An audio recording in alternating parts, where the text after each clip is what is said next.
Fala pessoal, tudo bem? Seja muito bem-vinda, muito bem-vindo aqui ao canal. Hoje a gente vai falar do Cadif, tá? Um fundo de infra da Quineia, que é uma empresa também do grupo Itaú, o Quineia Infra. O ticker na bolsa é o KDIF11, né, mais conhecido como Cadif. Então, indo aqui propriamente para o relatório, né, mais atualizado aqui de março de 2023, a gente vê que ele é um fundo, né, talvez um dos maiores da indústria, com 2,5 bi sob gestão de patrimônio líquido, né? Ele também é um dos fundos mais antigos, se não o mais antigo fundo de infra acessível ao investidor de varejo, tá certo? Na data do relatório, o fundo estava negociando até com um pequeno ágio em relação à sua cota patrimonial, né? A carteira do fundo tem uma duration de 6,5 anos, né, de duration, o fundo está 94% alocado, né, no seu core business, que é a alocação em debêntures de infra, e está com uma remuneração de IPCA mais 8,6, tá? Lembrando a vocês, quem já é inscrito aqui no canal já sabe, tá, que fundos de infra, eles são isentos de imposto de renda, tá, para o investidor pessoa física, tanto na compra e venda de cotas com lucro, né, como os rendimentos, que é o que interessa à grande maioria dos investidores que detêm esse tipo de ativo, tá? Então o fundo tem aí 36, né, está diversificado com 36 emissões, sendo 46% classificado, né, como AAA, né, que é o maior rating de crédito que possa ter, né, que possa existir. O objetivo do fundo é dar ali entre 0,5% a 1% acima da NTN-B, de período correspondente, né? Então pelo objetivo dele a gente vê que ele, em teoria, ele seria um fundo de infra um pouco mais conservador, né? Um fundo que não toma tanto risco assim, pelo tamanho do spread almejado. Desde o início do fundo aqui, a cota patrimonial rendeu IMAB mais 6,1, né? Muito além, então o gestor superando em performance muito do que ele se propõe a fazer, né? Aqui né, o gestor ressalta a característica que eu havia falado com vocês aqui, né, de ser uma renda protegida da inflação e livre de imposto de renda, né, alíquota zero de IR no ganho de capital e rendimentos mensais atrelados ao IPCA, né? Nem sempre o fundo pagou mensalmente, mas desde de novembro de 21 que ele vem pagando aí mensalmente, tá? Se adaptando, né, ao mercado e ao gosto dos investidores de renda brasileiros, né? Então aqui a gente vê a alocação, né, por rating de crédito, né, que seria aqui uma das métricas, talvez uma das mais importantes sobre o risco da carteira. A gente, como ele falou ali, né, 46%, né, são 3 As aqui, que são o maior nível, aí 6 com A mais, que seria com perspectiva positiva, a menos, e apenas 12% sem rating, né? 2% com A mais e 2% com A, tá?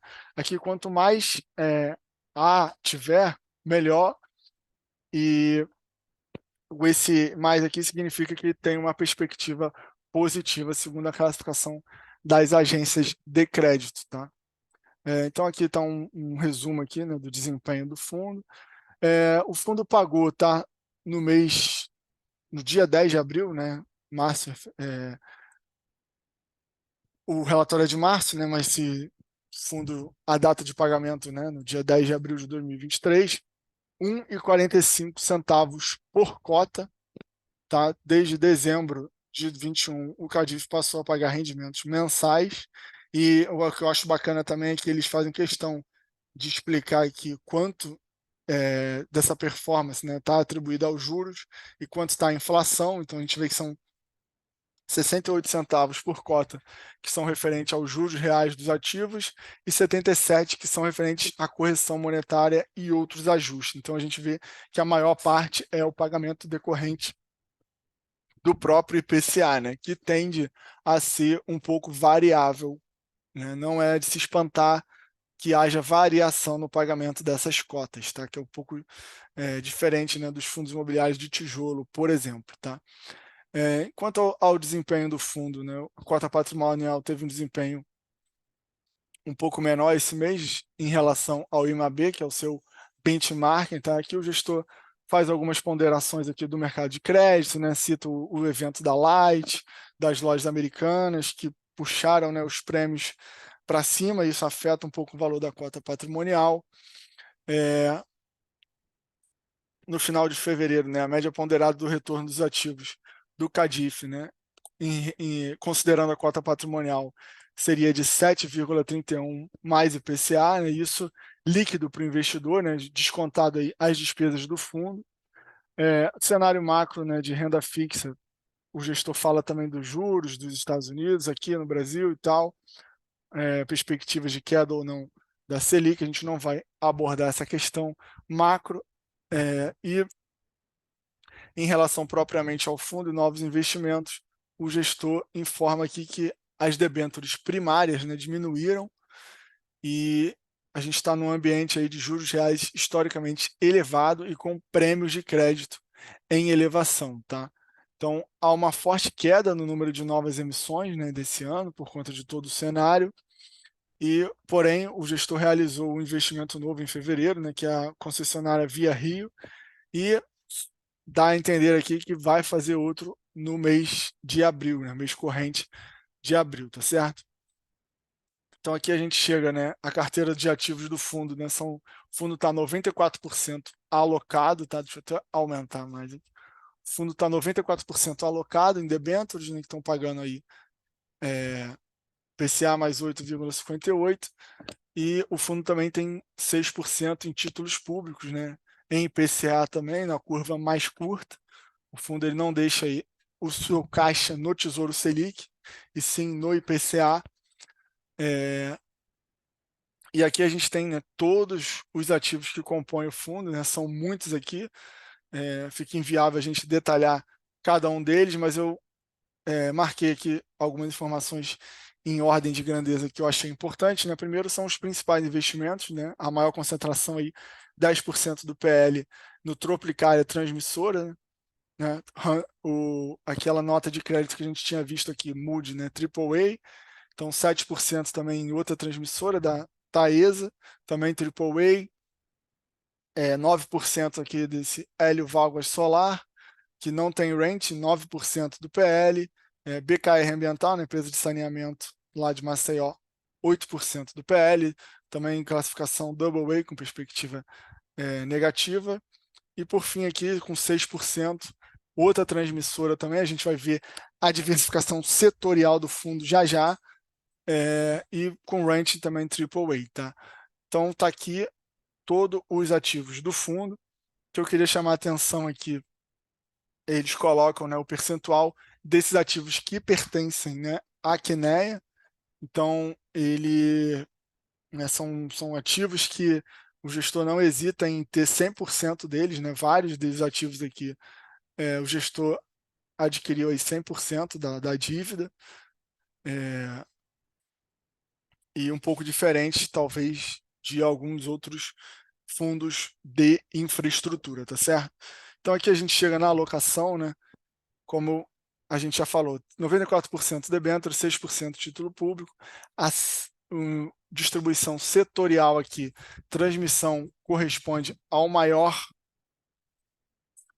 exposição do fundo, né? Quase 40%, geração solar 26%, geração eólica 13%, então só de energia aqui a gente já vê que corresponde, sem dúvida, à maior posição do fundo. 8,6 em rodovia, apenas 2,2 em geração térmica e 11,7 em saneamento, né? A distribuição de crédito a gente já tinha visto lá, 46% AAA. Aqui é o histórico de quando o fundo pagava rendimentos semestrais e aqui está o histórico dos rendimentos mensais, tá? Desde novembro de 2021 aqui, em março, né? O mês que referente a esse relatório, né? A cota, o rendimento pago por cota, né, 1,45, né, R$ 1,45, sendo 67 da inflação, 68 de juros, uma rentabilidade líquida para o investidor de 1,12% ao mês, né, que dá uma rentabilidade cross-up, que seria você pagando a menor parcela de renda fixa de 1,32 ao mês, e como percentual de CDI, seria o equivalente a você receber aí 113% do CDI, tá certo? Que o gestor informa o volume, a rentabilidade também de acordo com as emissões que o fundo já fez, né? Foram 5 emissões no total. A rentabilidade desde o início do fundo, como eu falei, começou lá em 2017, né? E eu, salvo engano, é o fundo mais antigo que a gente tem aberto ao investidor de varejo, e o investidor que investiu lá desde o começo está feliz, né? Com a cota de mercado, o equivalente aí a 83,3% de rentabilidade. Se a gente for considerar a cota patrimonial, quase 82%, então conseguiu superar o retorno do CDI e o retorno do IMAB, que é o seu benchmark aí, né? O CDI, inclusive, superou com folga, tá? Aqui uma série, a série toda também, né, do período do fundo, desempenho. Aqui o gestor passa por cada ativo do fundo, também fica inviável passar por cada um deles aqui, mas tá bem resumido, tá? Recomendo que vocês baixem o relatório e deem uma olhada. E por fim, aqui algumas informações gerais. Como eu falei, né, o fundo é administrado pela Quineia, não tem taxa de performance, tá?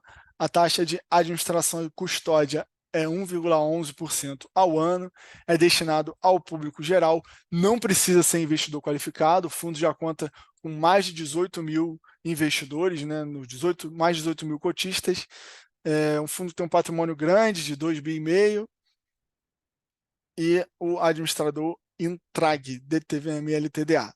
Tá certo? E não deixe de se inscrever no canal. Primeira vez eu acho que a gente fala do Cadif aqui.